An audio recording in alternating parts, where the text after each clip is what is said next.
Today on Homeworthy, we're taking you to Hudson, New York for a look inside interior designer Erik Gensler's breathtaking home. Erik's home is the epitome of indoor-outdoor living, with gorgeous floor-to-ceiling windows that emphasize the incredible mountain view. And inside is cool and sleek with mid-century modern decor and artwork. Erik brings us out to his gardens and greenhouse before making a floral arrangement with freshly picked flowers from the cutting garden. Enjoy!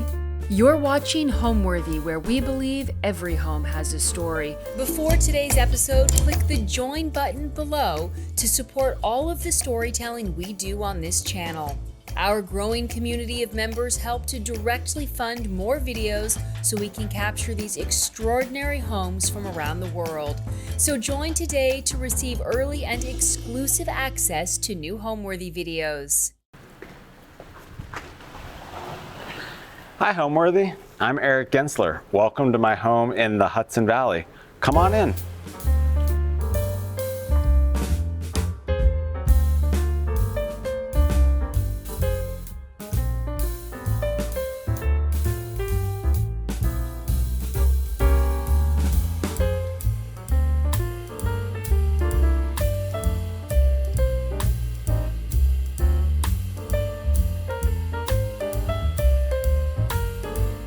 Hello, I'm Erik Gensler. I'm an interior designer based in New York City, and today we're in my home outside of Hudson, New York. My husband and I built this house about 7 years ago. It was a field that was part of a big farm. We came here and a lot of the land was cleared. We knew exactly where we were able to put the house. It allows this amazing view and really uninterrupted, and it allows it to feel like you're really just living in nature and seeing the mountains. And it's an amazing place because it's super, super quiet. When we first came up here, my husband and I, in our late 20s, we stayed with friends who actually grew up in this area and had a weekend house, and spent a lot of time up here with them. And we knew we wanted to have a place up here, and we started looking for houses, and all the houses we're seeing were on loud roads. And we came up here for many, many weekends and looked at houses, and none of them felt quite right. And then my husband was like, he's obsessed with looking at real estate listings, and he's really, really good at it. In fact, all of our friends, when they're looking for places, will send him listings, and he'll, within like 30 seconds, he'll be like, there's no natural light, the linoleum floor is going to be torn out, the roof looks old. Like, he's just brilliant at it. And so you can imagine how fun looking at a house was, because he would see all the things. And then he saw this amazing piece of land, and we knew nothing about building houses. I mean, we are like serial movers, and I've always loved moving and renovating houses, and we've moved many, many times and done many projects.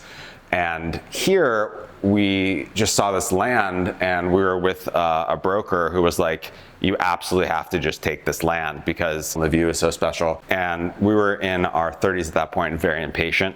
So we looked into prefab houses, which was very much a West Coast thing 10 years ago, but we did find a company called Lindell that makes prefab houses, and they had just done a partnership with a number of architects as part of the Lindell Architect Collaborative, and they were really, really cool houses. And they gave the Lindell Toolkit, which is essentially all the wood, all the doors, and all the windows, to a set of architects, and said, use Lindell to design a house that you've built before, or a concept house. And we saw this house, which is the architect, actually, she and her twin sister are both architects, and they built a similar version of this house, non-Lindell, in California. And I mean, let's first talk about building a California style house in the Hudson Valley in the freezing winter. So city at move number one. There are many, let's call them, we call ourselves cityots because we make so many dumb mistakes, and that's how we learn. We've gotten better. But yeah, so this is a California style house. It's very mid-century modern, I would say, which is really about one room living, and then on either side of the house there are the primary suite side, and then over there is which you'll see later, is the guest rooms, which is actually really nice to have that separation and the privacy, and then the really big open concept living, and these are big lift and slide doors. The whole house, like the external pieces of the house, the windows, the doors, all of the wood arrived on like 2 trucks, and they unloaded it. And so my point is that we were able to build this house in under a year because we used Lindell. And we used an architect. We ended up hiring the architect, Leslie Dowling, who is wonderful. And if you look at her portfolio of houses, they're very similar to this, and she does it really well. We really focused with Leslie on customizing the kitchens and baths, which you'll see later, and the interior of the space. So at that point, I was not in interior design. I owned a digital marketing agency called Capacity Interactive that worked with arts and cultural organizations. And so I was building this house while running my company, which was a whole other job. It was very fun. But now, as an interior designer, which I'm about 2 years into my interior design career, and my whole life has sort of been an amateur interior designer, but there's a lot of choices of this house that, knowing what I know now, I wouldn't have made. Although it's great because it's ours, and it's a very, very special place.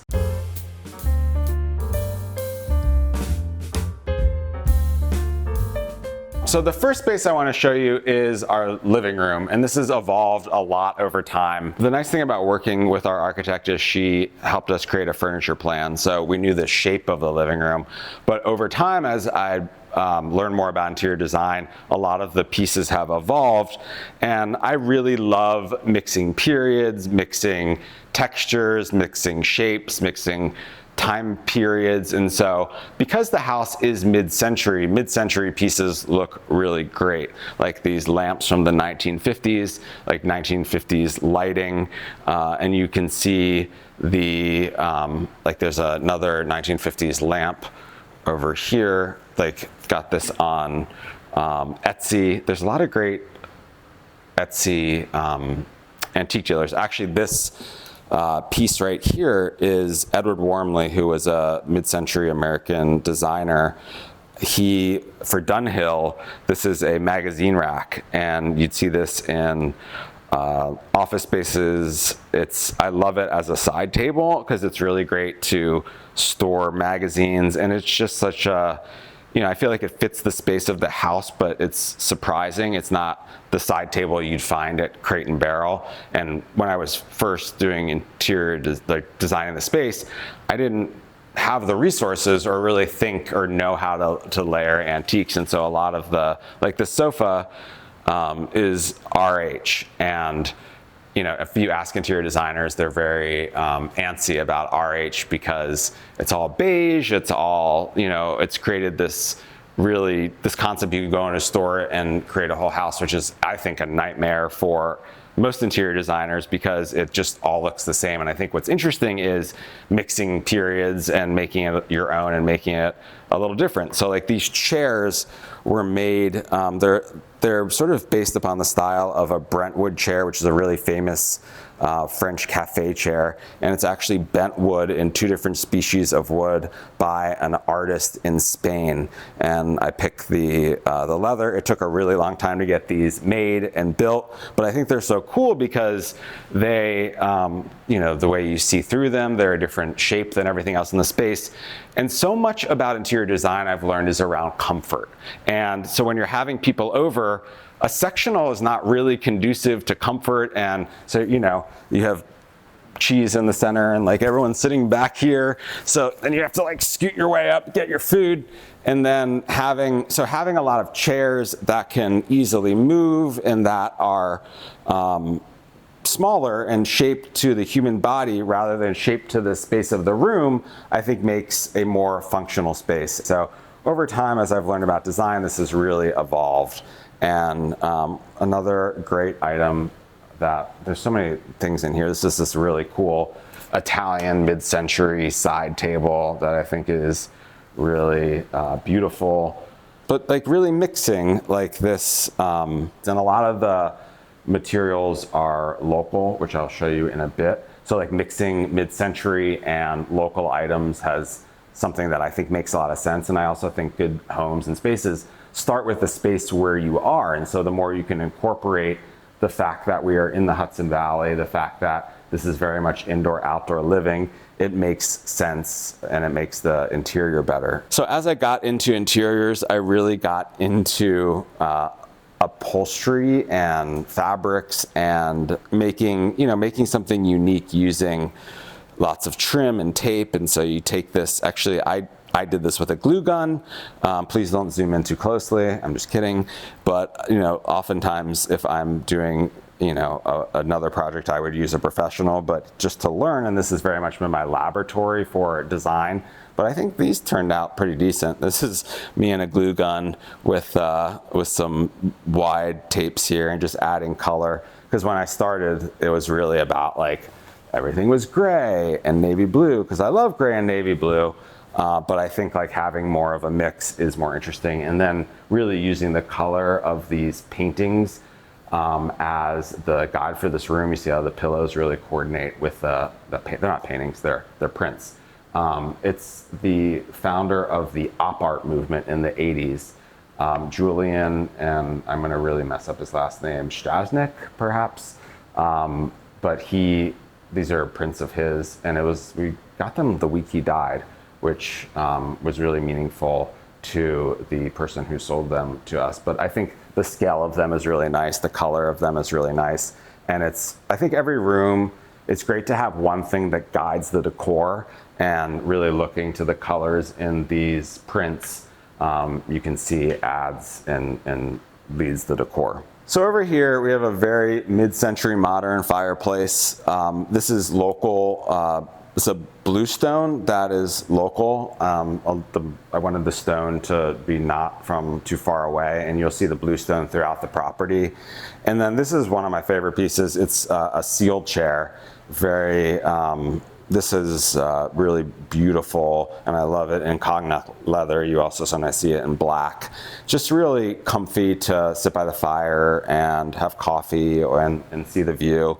And then again, paired here with one of these mid-century lamps from the 50s, popping the orange. And then this beautiful piece of art is an artist out of the UK, Luke Edward Hall, who I have another work of his here. And then our apartment in New York City, we have one of his pieces. I think he just beautiful just a beautiful drawing, and I love the color here. This light won't stop shaking. Okay, and all my interior design magazines everywhere. I had to really organize them for this tour. So let's go over here and look from this angle, and you can see this beautiful credenza that's locally made by a furniture maker called Fern. They were based they're still in the Hudson Valley. They used to have a storefront on Warren Street, but now they closed that storefront, but they still make this beautiful furniture, and I have a coffee table as well, but I love this. And this is a Stone and Sawyer lamp, which is also made in the Hudson Valley. And I love trimming lampshades. So this was just a plain linen lampshade, and just found this $2 ribbon that I glue gunned on it. So just finding the colors, it just adds adds another layer of something interesting. So I like when you're looking every part of a room, you discover something, or you can discover something. And then getting the height of the lamp. I'm cheating with books, but I do that a lot.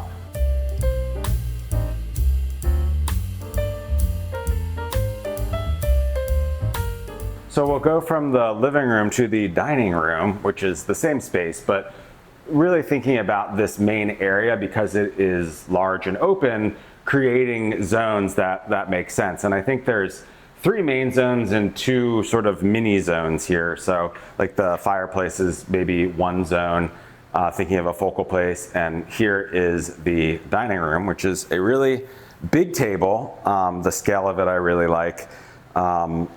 These chairs, I worked on tape on one just to make it a little more interesting. I'm thinking of doing the other 2 as well. I love setting tables, and I love making flowers for a table, but I think it's important for a dining room that you can see over and see the person across the table. So these are actually chamomile, and they smell like chamomile, and you can dry them and make tea. These lights are also local from the Hudson Valley. It's a company called Niche Modern, and they blow glass in Beacon, and the colors are really, really beautiful.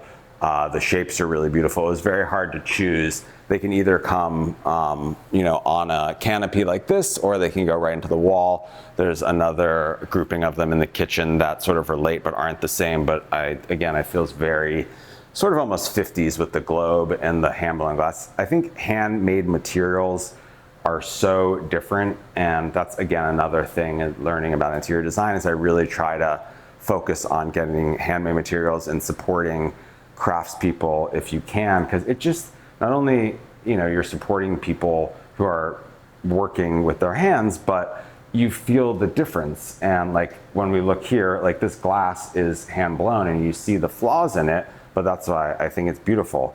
These these are from Heath Ceramics in San Francisco. We used to live in San Francisco, and I love everything from Heath Ceramics. They make beautiful tile, they make beautiful plates and homeware, and you see the hand in that, and I think it's quite beautiful. I love using candles. The more candles, if we were going to have dinner here, there would probably be a small candle around each plate and at least 4 candlesticks. And the taller the candlesticks, the better. Like, what do they say, Dolly? The higher the hair, the closer to God. You want the candles to reach as high as possible without causing a fire. So I love burning candles. I think it just makes for a beautiful dinner party. And in this room there are a ton of light sources. I don't love overhead light. I think you can use it functionally, but I think if you think about lighting, it's sort of like you want it to mimic the outside. So at night, you don't want really bright overhead lights. You want it to feel like you're lighting candles. So I do put lots of candles around, which I took out because it can look cluttered. But we have 1, 2, 3, 4, 5, just 5 lamps over here, plus candles, plus many candles, and maybe really dim overhead lighting, because I think in the fireplace during the season, I think like low flickering candles really make for an intimate, lovely atmosphere. And then I was just going to say the final area in here is just a place to sit and admire the view and have a cup of coffee. So that's another sort of mini zone, read a book. We'll just get a glimpse of the outside, but later in the tour. Another thing we didn't know when we were building this house is the sun sets over the mountains there, which is absolutely beautiful, but it is a furnace on this side of the house. And so all of the initial seating was on the furnace side of the house. And so that's why I built the greenhouse garden, which is shadier. And at some point we'll probably do some sort of seating arrangement on that side of the house so we can be outside and enjoy the outside without it being really hot. The other thing I didn't know is with the bugs, it would have been great to have some sort of screened in area. So advice for anyone building a house, talk to people older than you and see what, how they think about entertaining or what they would want, or talk to people in the area. My friend did say 2 things he reminded me the other day that I did not listen to. He said, you want a screened in porch and you want a garage. We do not have a screened in porch, which I wish we did. And we have a carport, which again, California house in upstate New York. I was like, oh, a carport, it'll be fine. Well, when there's snow coming up the side and you're freezing cold out there, it would have been really nice to have a garage. So I don't want to keep you any longer. Let's go outside and see the outdoor space and the gardens.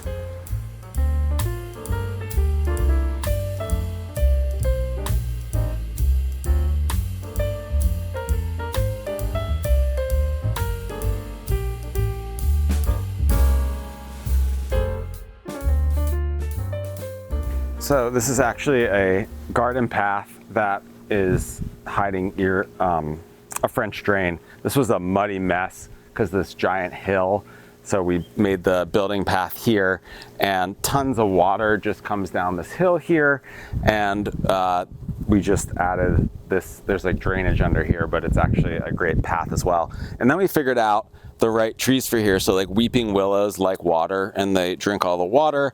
This was a crabapple tree that we were like, we want a crabapple tree, city it move. And we had 3 crabapples, 2 of them died because they were drowning. But amazing, when we added the weeping willows and this maple that likes to drink water, the crabapple started to thrive. So thinking about just the ecosystem was really helpful, and now the trees are actually doing quite well. And they got that amazing urn over there. That's a 19th century French urn. So the house being very mid-century modern, and as I've grown in my career as an interior designer and learning about different periods, really the garden is where I've incorporated a lot of much older items, so that are much older than mid-century and more international, less American, and we'll see that as we walk through. So here, like these columns are British from the, I think, 1820s. I think they're so beautiful. And I have to say, in the garden, this garden started as a PowerPoint. I started to love arranging flowers, and I will see later there's vegetable beds, and I used to raise vegetables. And this, when we first built this house, we went with a really simple grass, like mid-century garden. We didn't have a lot of trees. We didn't have budget for trees. We didn't have budget for much gardening. And this garden started much smaller, and I read Martha Stewart and Kevin Sharkey's book and was like, okay, if you want a cutting garden, these are the perennials you want to start with. And so I had my PowerPoint of perennials. I met, my neighbor had a gardener, Linda Gibson of Gibson. So she's a local gardener who I love. We now like text all the time, and this garden would not happen without her. And we have such an amazing partnership. And working together, but a lot of the structure and the beauty and this garden is definitely a team effort, and a ton of credit to Linda and her team of people. So this side is really, we've learned what works here and what doesn't, like I was saying about the willows. Also, these are all willows that are hiding the deer fence. So you can't have a garden in the Hudson Valley because of deer. So these, and it takes years for these willows to grow, but they're Nijiki willows, they're Japanese willows. I think they're really beautiful. They change colors in the seasons. And so this is, on this side is plants that like water, hydrangea, the key word hydro. They love water. So these are new, but they'll really grow. And this garden, what's amazing about it is all year, like from the time the crocuses come up till the final frost, different things are coming in and out. So there's always something to cut. And it looks beautiful as it is, but there's really, like, I'm constantly cutting from it. I have my snippers here, and just thinking about how to plant things that are really good for cutting and look really good as a garden. So as we go through, you see the tulips and daffodils. Linda and I made a mistake this year where I thought I was buying the tulips and daffodils and she thought she was. And we each bought like 1,000. And so there were like an outrageous amount of tulips and daffodils. The daffodils come back every year. The tulips don't always come back. I mean, I kind of like Martha Stewart. I think you see this picture in her book of, she has like 10,000 daffodils. So I'm far away from that. So mirroring the columns here are these juniper. So you have the structure of the garden. Linda talks about that a lot. And you look at like the flow and the low juniper here. These lilies, look at this gorgeous, this just came up. These yellow lilies. And the rabbits have been reproducing like bunny rabbits this year. I'm keeping it G-rated for Homeworthy. But the rabbits have been out of control. So we usually have these gorgeous hollyhocks everywhere, but they've been rabbit food. And let's see, these irises are so pretty. These hydrangeas are starting. This pink is called bee balm. You see, it attracts bees. I love having pollinators here because they pollinate everything. They bring the bees to the yard. So it just like spreads, and really it's something that does quite well here. This catmint does really well. And it's really great for cutting. The lilies today are just out. Every day there's something different. Butterflies are here. This is my one Japanese maple that this is its first year doing quite well. It often gets frost damage, but it's thriving this year. In fact, it's getting almost too big. And these are climbing geranium, which I just love because they're really low and they spread to the ground and they're sort of wild. They're wild looking, quite beautiful. And so the path continues. Over here, these are all lilacs. And so there's this picture that Kevin Sharkey, who worked for Martha, has in this Martha Stewart book of this arrangement where he has like 5 different shades of lilac from white to dark purple. And a couple of years ago, my mom tragically passed away, and her favorite plant was lilac. And so I remember when I was a kid, I would go home and cut her lilacs, which was stealing from neighbors' lilac trees, but I don't know. Did I think that was a problem? Maybe, maybe not. Anyway, I brought her lilacs. I was rewarded, so it was good. So when she passed away, we planted this lilac grove here that just looks like normal bushes all year, but for like 2 or 3 weeks, it's absolutely beautiful colors of lilacs. And then you can begin to see the terrible view of the Catskill Mountains. And you can see a lot of the landscaping effort has been to hide the deer fence. So we can also wrap around the garden a lot of ornamental trees, more bee balm, the roses. The roses come and go. This is sort of the end of their first show for the summer. And so the garden really does have phases. And I would say this is like peak early summer. There's a cookbook I love called 6 Seasons. And, there's typically there's 4 seasons, but in his book, and I also think in the garden, there's 6 seasons because there's early summer, midsummer, and late summer. And I think this is early summer here. So we're seeing these allium are starting. We're seeing like the bee balm are at peak, and they'll keep flowering all summer. The hydrangea will flower all summer. These irises are so spectacular. Irises and lilies are in the same family. It's confusing. These are lilies. These are allium as well. I think they're so fun. They just have a sense of humor. These are Glowmaster allium. They look very Dr. Seussian. They're early in. The peonies are done. Sedum do really well, which is sort of the succulent here. These are just came up today. Like every time you come up here, there's things coming and going. These are balloon flowers, which are so cool. You can see they are shaped like balloons. You can see all the bees coming to the bee balm yard. These roses will come back, but bugs be loving those roses. And I just added these pots this year for some structure. Then coming over here, I just got this bench, and it still has the tag on it. I mean, not the real tag. It was from this auction, this place in Connecticut. This husband and wife spent half of their year in France and half in Connecticut, and they have just amazing old garden items. And then they closed their shop and had an auction, and I had it on my calendar. And this is a 19th century Scottish bench, and I just think it's so beautiful in the auction. And then this is my friend Ben calls it my wagon wheel.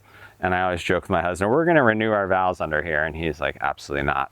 But it allows you to have climbing. And climbing things take a really long time. This is clematis, or as the British say, clematis.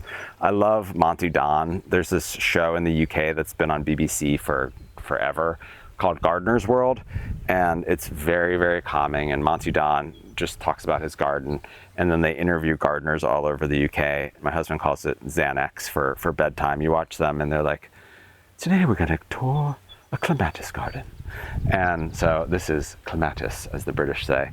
And we have 6 different kinds of clematis climbing, and they're doing quite well. They're just so beautiful. You can see this variety is here. This variety, they come and go all summer. This one sort of looks like looks like a 60s bob or a wig. It's going, but more will come back. And you know, when you think of flower arrangements, I like to think of fillers, thrillers, and spillers, and so this is a really good filler. And then over here, you can see, well, you can see the wig coming out of the lion. So I've just been adding as I find antiques, when that was blooming, it looked like it was coming out of his head, which was cool. And then we have our climbing hydrangea over here. This will, you have to keep them off the house because they're very aggressive, but hopefully they bloom.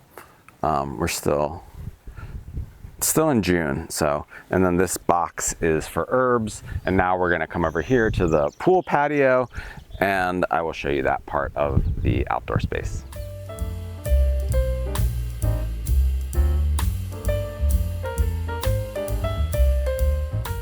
So we'll walk from the crest, we call this the crescent garden, into the pool area.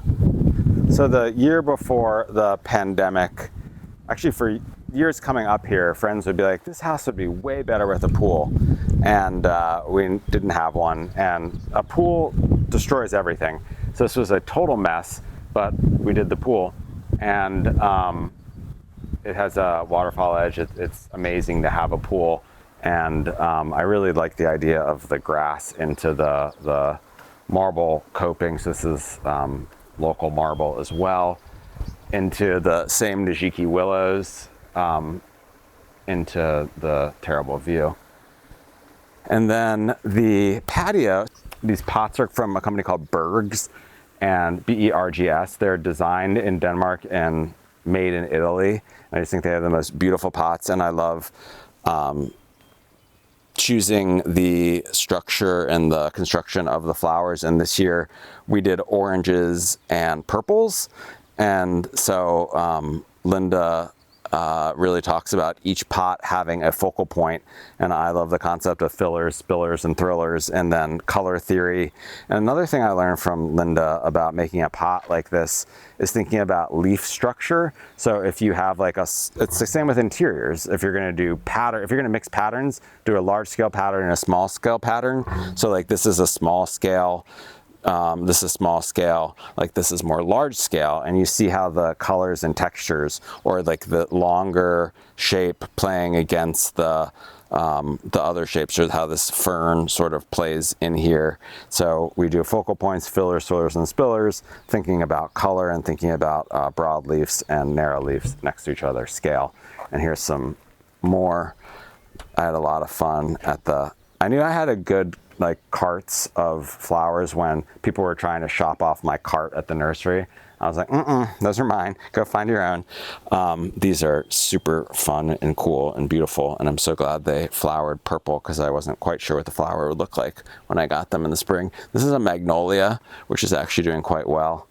And then these are forget-me-nots. When my husband's cousin Priscilla, who was a total character from Southie Boston, passed away, she had organized her entire funeral, and part of it was everyone got a packet of forget-me-nots, and we actually originally planted them in there, but they've made their way here. So every year somehow Priscilla's forget-me-nots find their way into the garden somewhere. I just finished this. Like I said, I love upholstery, and I think it can make such a difference. These are just RH chairs we've had forever, but I just finished this, making these. I love a contrast piping, and I think they look so chic. This is a pillow with really old fabric that I found at this shop in the Lower East Side. A woman named Paula Rubenstein. She has a great shop of vintage fabrics, and this is a Schumacher stripe that is beautiful. These are not, I mean, it is sort of tricky here to have, because you have the fire, and then having drinks here, it's not the most conducive for food and having a fire, but it looks pretty. And then we have the outdoor speakers here for our party house. And then I just did these as well, which is sort of the inspo. Well, the inspo for this was Yves Saint Laurent's Rue Babylon in Paris. He has these gorgeous outdoor green upholstered chairs. And then there's also some Slim Aarons photos from Italy in the 60s and 70s. It has this gorgeous like white and green cabana stripes. And then here, this fabric is so pretty. It has the navy blue and green. And then, we having light and music here is really nice in the outside. And then made these as well, which have the blue with the same white stripe and sort of here you see like these are like, this is mixing cedar and these really utilitarian chairs that are from DWR, and made them my own with upholstery and accessories, I guess. But then you see these fun like old French urns on the pool, and more Berg's pots. Like they're just so beautiful. So now we're gonna go from this pool deck to the cutting garden. Join me.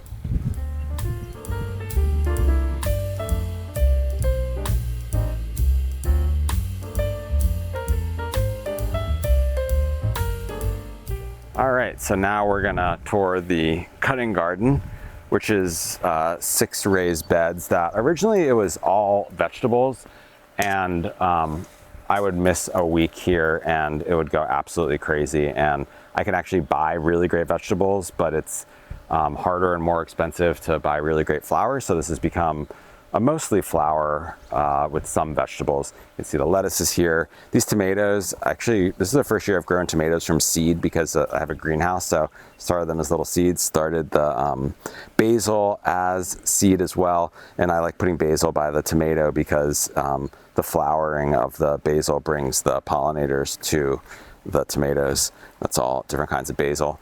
This is mint, which is a weed. It's also really great for arrangements because it lasts a long time. And these are just cosmos that I think are really great summer flowers. This is going to be a ton of zinnia of all different colors. One trick when you first plant the zinnia right before, right when they start same with zinnia and cosmos and dahlias even, you snip the middle from the top plant and they spread out. So, they're flowering a little late because I snipped them all, but they're going to be really wide and they'll produce twice as many flowers that way. These are just wild poppies that, just have grown quite well here. So we kept them. We have some other stuff coming in behind them.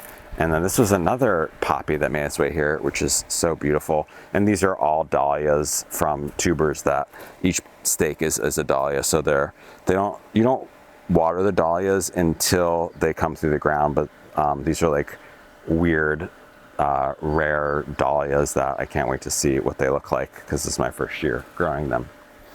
So let's go from the raised bed cutting garden up to the greenhouse.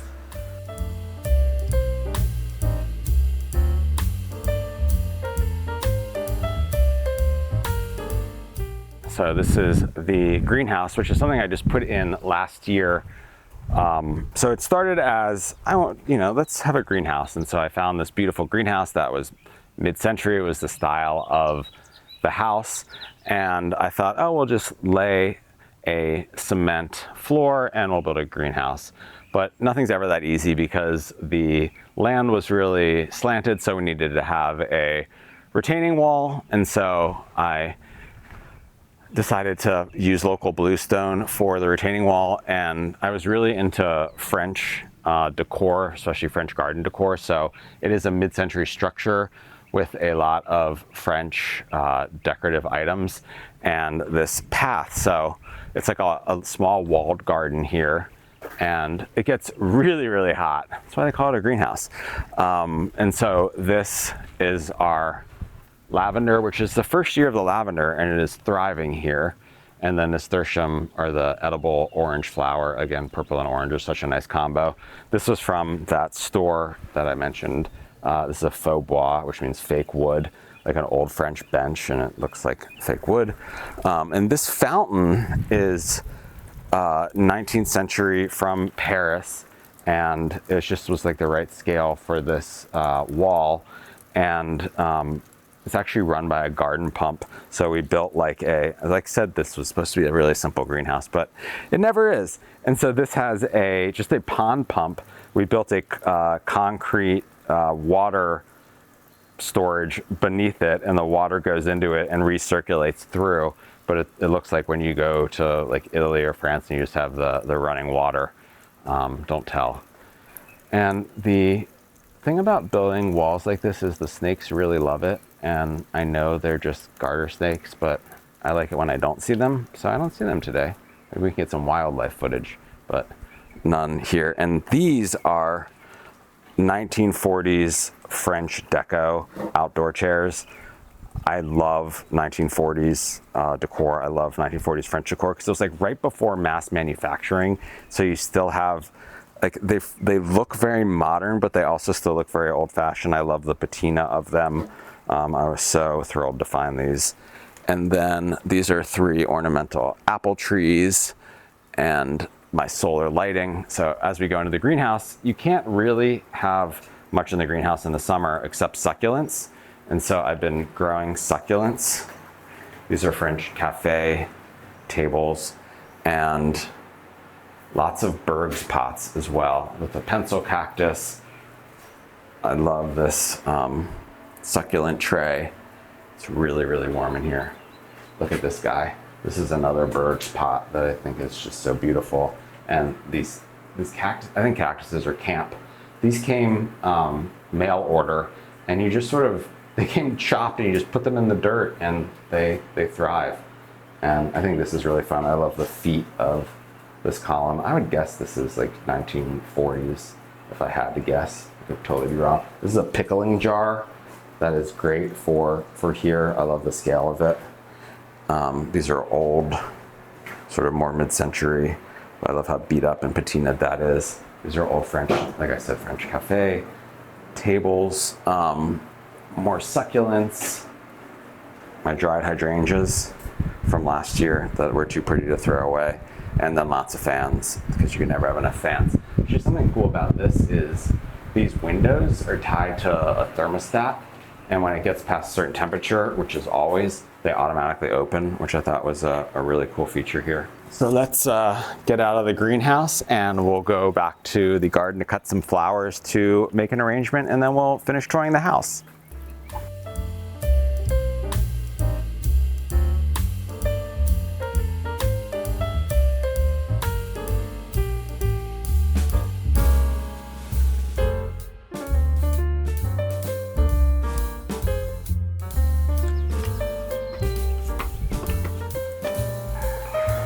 Hey, lady.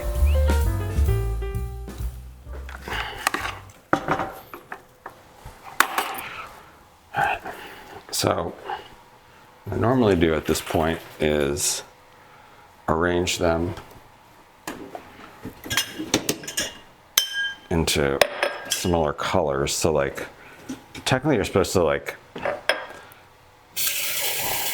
hydrate the flowers before you arrange them, which I did for some before that I have from arrangements from yesterday, but with these, because they really will drink a lot of water initially, and it's amazing when you grow flowers versus like buying them, how much longer they last. So I like to, so you want to clean the stems to make sure you don't want any dirt in the stems, or in the water, I mean. So I usually take out the bottom stems, and then these might fall over. Let's see, I'll put them in here. The heavier vase, that's good. And then these clematis will all go in there. Oh, there's another one of these guys.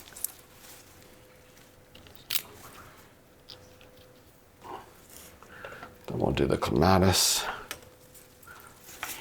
The clematis and the geranium that I cut they're like peas. They like to hang on to things, so they're always trying to hold on to you and each other.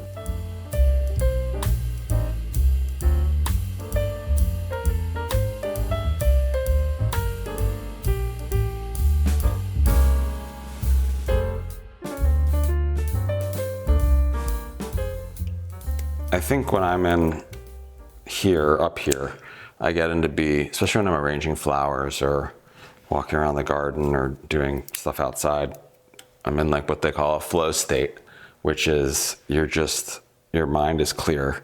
And I have the kind of mind that always likes to be doing something. And oftentimes that thing is work, but up here to be able to just, go into this flow state and do something I love. So I think having a home where I can do that is really important. And, when I talk to the clients I've worked with around figuring out how to have a nice home or a home that they love, back in when American interior design started, and I think it really sort of got big in the early 20th century, interior designers were hired.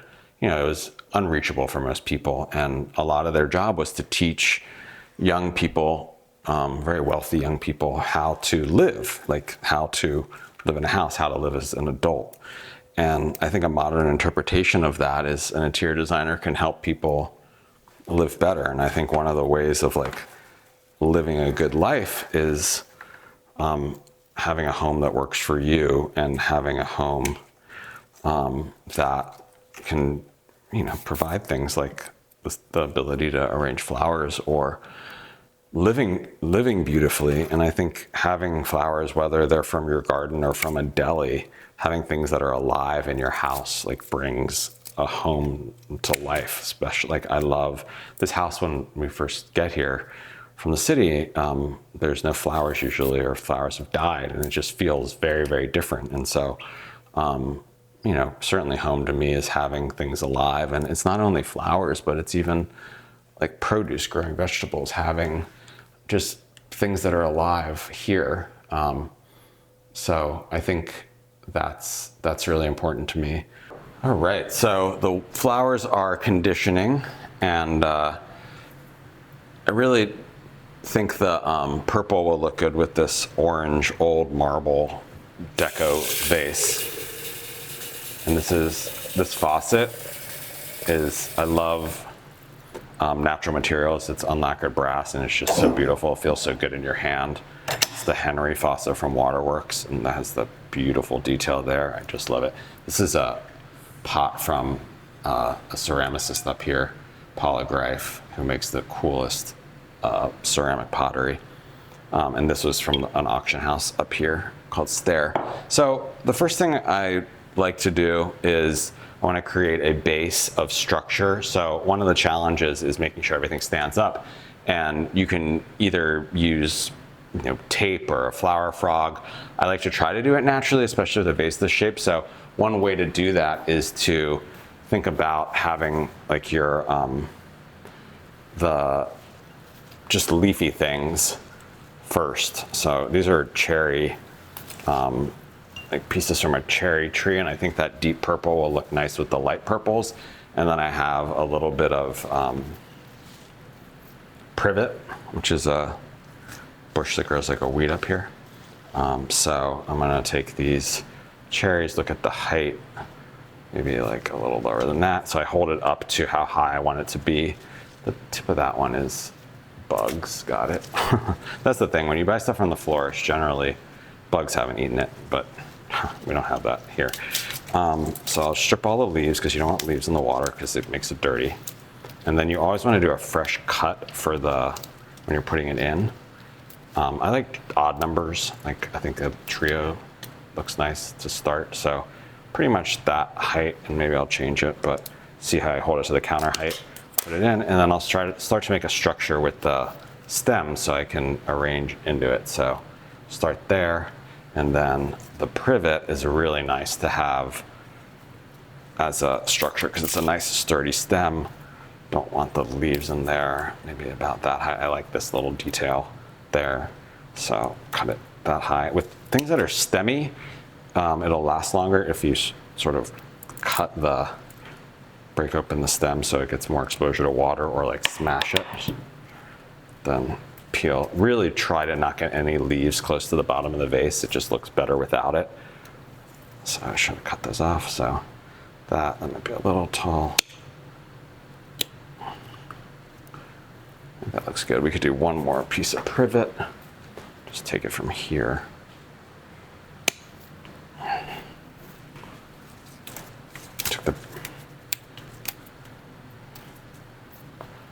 That would be good.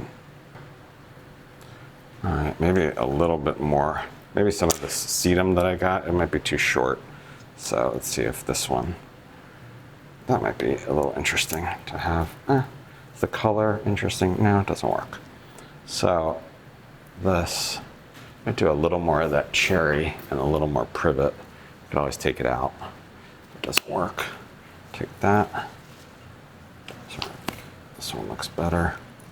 All the flowers are from the garden, which isn't, you know, that's really the goal, to try all year round to have stuff to use. And you can get creative too with, you know, some of these are just shrubs, but they have interesting leaves.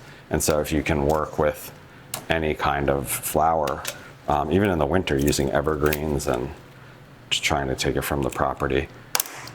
And then, so now we have sort of a nice base of, then maybe this would be a little interesting to have a different structure of leaf as well, because they're a little more exotic looking and they can pop up like that. And then we can put the flowers around them, a little shorter. And those are sort of on their own interesting. Do one more of those. Love the shape of those. You know, as I grew up and my mom always had flowers. She didn't really arrange flowers, but I just sort of self-taught, and I read, you know, different books and followed different YouTubers on learning to do flower arrangements. And it's just, I love it because it's about, it sort of incorporates all the skills of interior design, of color and scale. And it's, like I said, it has that flow state. But I've just trial and error and then lots of book reading. When I'm into something, I will go deep and I'll show you all my interior or my flower books, and just watching people and following Instagram of amazing florists. And you know, it's mostly trial and error, and lots of times they go bad and you just redo them, and that's okay. It doesn't really matter. It's not like I'm selling them for a wedding or anything. We have the base of the colors here. Now we want to get some like focal points, and I really want it to focus on the clematis here, which I think are so amazing. So we have this really big guy and unruly guy. It might be the wrong size vase, but it has all these really cool things that might be really neat coming down the side, like sort of like that. So we're gonna have to clean out the extra ones, which is hard to do. But I always have like extra small containers that can use the like, and sometimes these end up being the best arrangements, like just so for the extras that are small, so you don't waste them. This guy, that might be a little too tall, shorten it one. The thing about flower arranging is spilling water. You have to not worry about it because it always happens. Let's see if that looks like coming out here. Oh, into the fire, perfect. Or up here. That looks really cool. See, all these guys are growing on each other. Come on.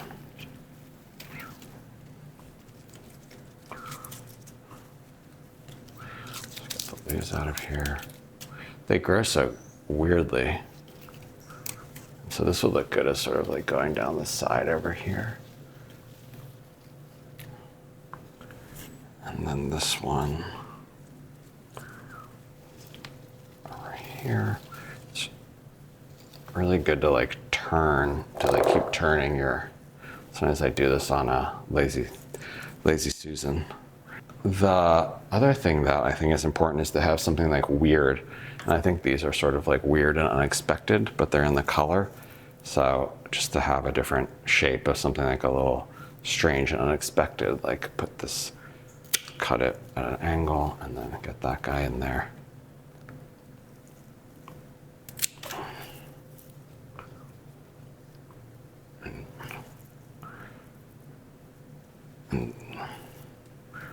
This one has really nice height, but it's all in the color family. We have the clematis at the bottom. A little extras pot over here. And then I think we can use some more like pops of purple. So we'll use these. Oh, actually these still be. Will be amazing.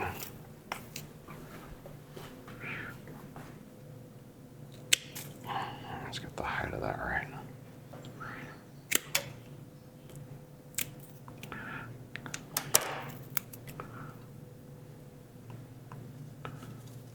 It's beautiful.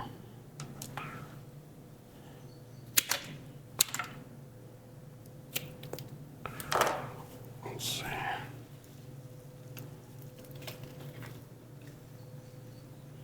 Getting there. And now we have a really nice base that's like holding it down. So when I put any flower in, I can sort of go anywhere I want it to because we built that base really well with lots of different flowers. Maybe one more still bee, and then some of these over here. And then you don't want to go too far. So it's always that balance.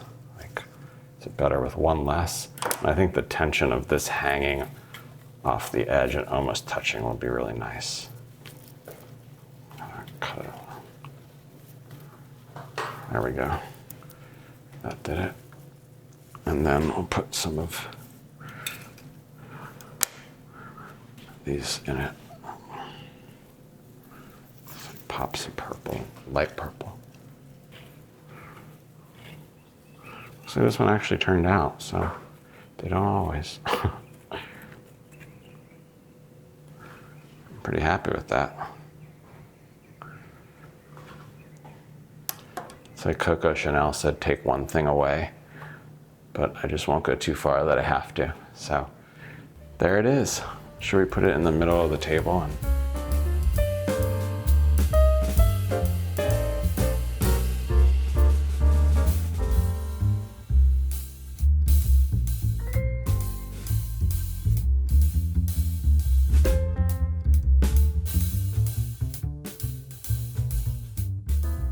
Sister's joining us for this part of the tour. Sister is the newest member of our family. She's a 2-year-old min pin, which we joke, she's a Doberman in the dryer. We had a dog for a long time, and we didn't have a dog for 3 years, and our friend works in dog rescue and was like, she's the perfect dog, you have to have her. And we do, and she's a real sweetheart. She's named after Sister Parrish, which is a deep cut for interior design history nerds. And my husband is a theater professor, so his version is she's like a Tennessee Williams character, sister. So we made a mess in the kitchen, but I can show it to you. This is the kitchen, and because it's part of the main space, you know, I like kitchens that feel like part of the house, and it doesn't feel like totally separate from the house. And in an older house, I feel like it's nice to have a kitchen that doesn't feel like it's from like a, you know, a furniture show, like a kitchen showroom. This kitchen does really, I think, feel like the rest of the house.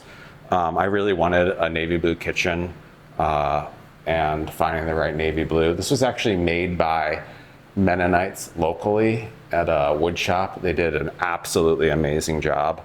And this marble is from Vermont. It's called Danby marble. I love it. I love having a lamp in the kitchen, just because a kitchen shouldn't feel like a showroom. It's just like part of the rest of the house. And so I feel like that makes it feel more tied to the rest of the house. And because this is so open, it really is part of the overall living space. These lamps, or these lights, are also from Niche Modern, and I really like how they're slightly different, but they complement the ones over the dining chair.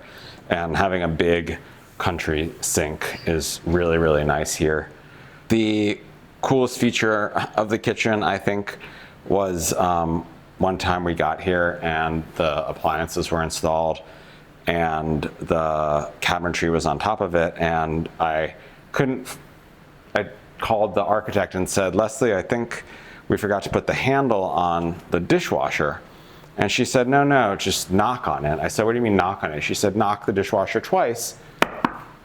So I did, and it opens, which is such a strange feature that I never asked for, but that is the dishwasher we got. So it has not broken yet, so that's a nice feature. And the refrigerator is built in, which I think is really nice, because now I'm on my cookbooks. I love this cookbook, 6 seasons, all the different seasons of the garden. I'm a huge Ottolenghi fan. I love Salt, Fat, Acid, Heat, which is such a great cookbook. Cook 90 is my friend David Tamarkin's cookbook that he wrote a lot of in this house. And then Alice Waters, icon. And then we have sort of the mirroring of it, which is the pantry, the very organized pantry. I think you can cook almost anything if I love just going to the grocery store without recipes and just getting whatever produce is there and whatever protein is there. And then if you have sort of a full pantry, you can make anything. And so I love cooking here. My husband likes to go out to eat at this one restaurant when we're up here. I love it too, Gaskin's, and they inspire me to cook, but otherwise I'm just very happy cooking every meal.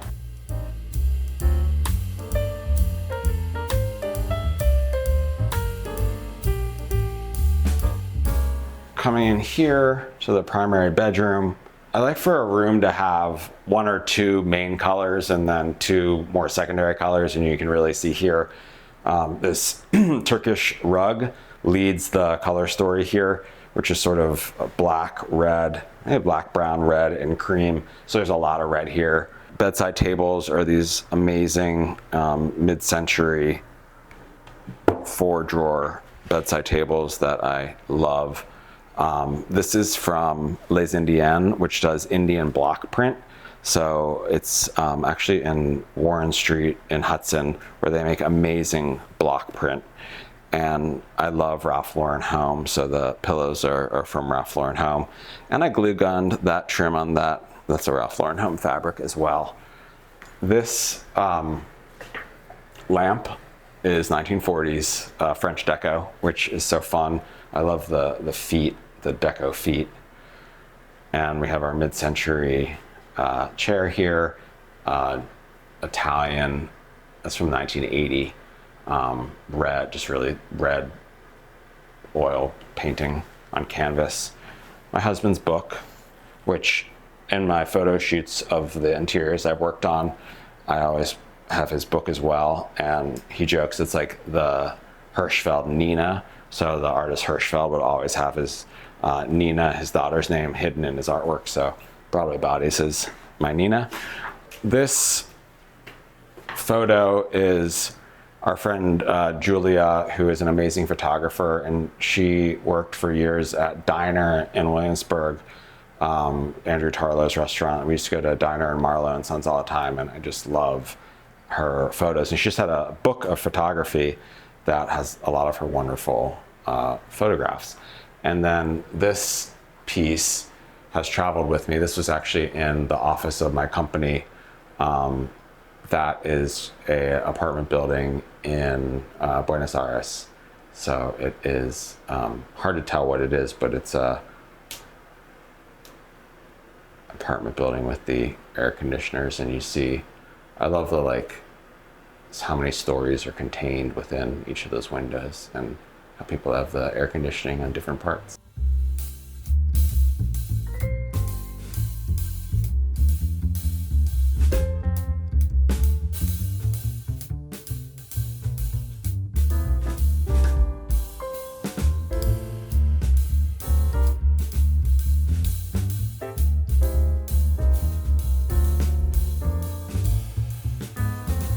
So what home means to me is a place to express yourself, a place to have friends and family feel welcome and feel like they're having a I love hospitality, and I love cooking a meal for people, sharing my home with them, our home with them, a place that I don't know, it's a place to, I guess, give back to yourself, to recharge, and a place to also give and share with other people.